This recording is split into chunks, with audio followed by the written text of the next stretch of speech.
Opening in the year 1989, inside the Le Damas mansion, siblings Daniel and Alex are running around while being followed by a man. Daniel hides Alex in a closet before he is approached by the man, Charles, the new husband of the boy's Aunt Helene. Charles pleads with Daniel to help him as he has just been wounded and is being hunted. Instead, Daniel alerts the rest of his family to Charles's presence. Helene tries to save her husband, but the family drags Charles into a room to his grisly fate. 30 years later, Alex is getting married to a woman named Grace. She is nervous but eager to join his family's gaming dominion, which is how they came about their enormous wealth. The couple go for a photo shoot prior to the ceremony, along with other members of Alex's family. Daniel is joined by his wife Charity, who is open about the fact that she only married Daniel for his family's money. Their father Tony is visibly disapproving of Grace, but not nearly as much as Helene, who shoots Grace a death glare. More approving is Alex and Daniel's mother Becky, who tells Grace that only Alex's opinion matters. Moments later, everyone gathers for the ceremony and Grace and Alex are married.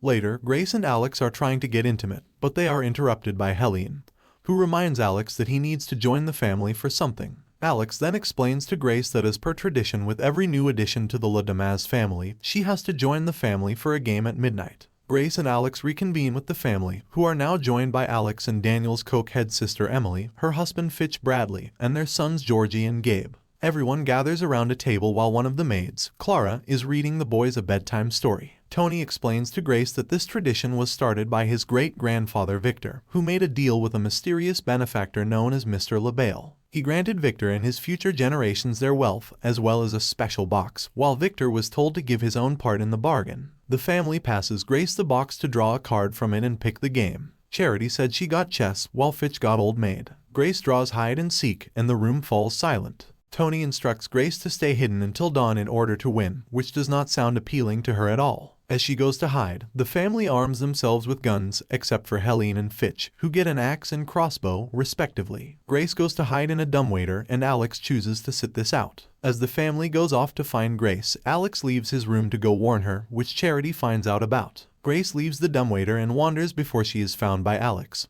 who covers her mouth and tells her to be quiet. Clara is walking around as Georgie has gotten out of bed. As she looks for him, a gunshot rings out and Clara's face is blown off. Emily fired the shot, thinking it was Grace, but she realizes her error. Tony, Helene, Daniel, and Becky come in to help move Clara's body. Grace sits in horror at what she just witnessed. Alex pulls her into another room to explain the truth to her. Hide and seek, for the Le Damases, means that they think they need to hunt Grace and kill her before dawn, or else they will die. Alex admits that he didn't tell her about this because he feared that she would leave him, but he promises to find a way to get her out safely. Grace trades her heels for tennis shoes and tears off the bottom of her dress to move around more easily. She starts to walk out but is immediately spotted by Tony, Helene, and Daniel. They try to incapacitate her, but Emily, fresh off another line of coke, starts wildly firing at Grace and misses. She runs for it, and the others realize that Grace knows the truth now. She is also found by Daniel, but he could not care less about the hunt, so he gives Grace a head start before alerting everyone. The family gathers together to come up with a new plan,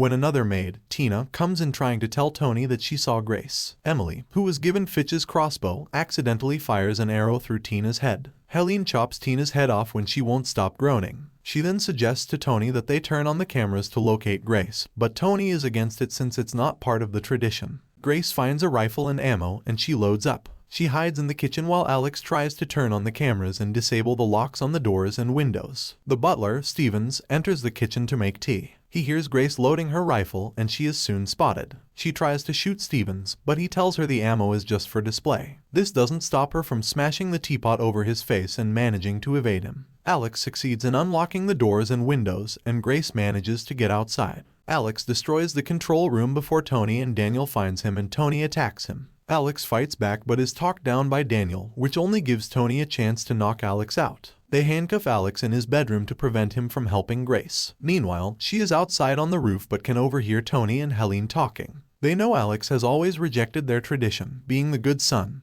but Helene thinks that Alex will come to accept his place in the family like she did when Charles was killed. She tried to fight it at first, but then realized she should have killed him herself, and she believes Alex will eventually follow in his family's footsteps. Grace tries to hide again inside the dumbwaiter when she is spotted by the third maid, Dora, who is hiding in the dumbwaiter. She tries to call out to the family now that she has found Grace, but Dora then accidentally shuts the dumbwaiter, causing her to be crushed in it. Grace then flees once again. Grace makes it outside and runs to the stable. She sees Georgie walking there and thinks he will help her, but he draws a gun on her and shoots a hole through her hand. In response, she punches him in the face and knocks him out cold. Grace is then startled by a goat, leading her to fall into the goat pit, where the corpses of goats and unlucky family members are disposed. Grace climbs up to the top as the ladder starts breaking under her feet. She reaches the top but has a nail go through the hole in her hand. She manages to muster up the will to pull herself out and then use part of her dress as a bandage. She runs back outside and manages to break through the front gate. She tries to flag someone down, but he is a prick and drives away from her. Not long after, she is found by Stevens, who tries to capture her. Grace fights him and attempts to strangle him with a piece of her dress. She takes his car, but doesn't see that he is still alive. Becky orders Daniel and Emily to dispose of the maids in the goat pit, since the others think they have been doing more harm than good to the hunt. Daniel is fed up with the family, but Emily is adamant in sticking to the tradition so her boys won't be hurt. Grace drives Stevens' car away and talks to a customer service agent,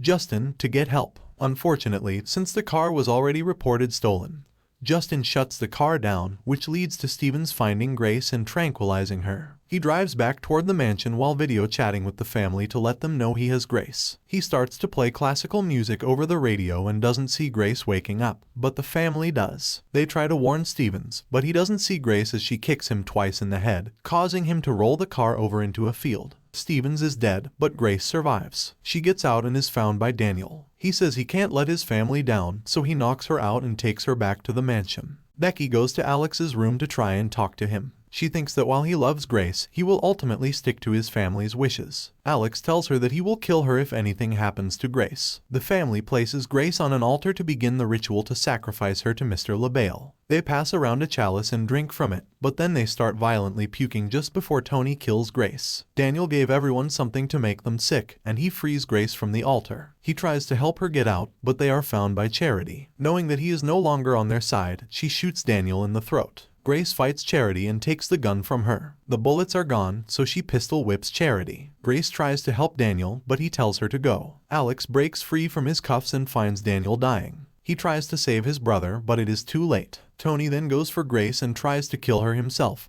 but she hits him over the head with a lantern and drops it, causing the curtains to catch fire. Grace is then found by Becky, who misses with her arrow but then tries to strangle Grace. Grace pulls the tablecloth down and grabs Mr. LaBelle's box, and she knocks Becky off of her before bludgeoning her to death with the box. Alex then comes across the scene and tries talking to Grace. He realizes that she may well not stay with him now. He turns on her and gives her up to his family. Everyone continues with the ritual by holding Grace down themselves. Just as Alex is about to plunge the dagger into his wife, Grace breaks Helene's grip by clawing her hand, before letting the dagger go into her shoulder. She gets off the table and holds the dagger toward the family while screaming. They then see that the sun has come up, meaning it is now too late. As they recoil in horror for their impending death, nothing happens. However, Helene plans to kill Grace anyway. She grabs the axe when suddenly, boom, Helene explodes. Outside the room, the hide-and-seek record begins playing again of its own volition. Fitch explodes next, followed by a begging Charity. Emily tries to get away with Georgie and Gabe, but she dies too as soon as they're out the door. Tony tries yelling about how he followed the rules, but he turns into paste as well. Alex then tries to weasel his way into getting Grace's forgiveness, but she hands him her ring and says she wants a divorce, just as the song finishes its hide-and-seek countdown and ends. Boom goes Alex. The fire from the curtains then spreads around the house, and for a brief moment, Grace sees the spirit of Mr. LaBelle sitting in his chair before he disappears in a fiery puff. Grace exits the burning mansion, now covered in blood. She sits on the steps to smoke a cigarette just as police and paramedics arrive. An officer asks Grace what the hell happened, to which she simply replies,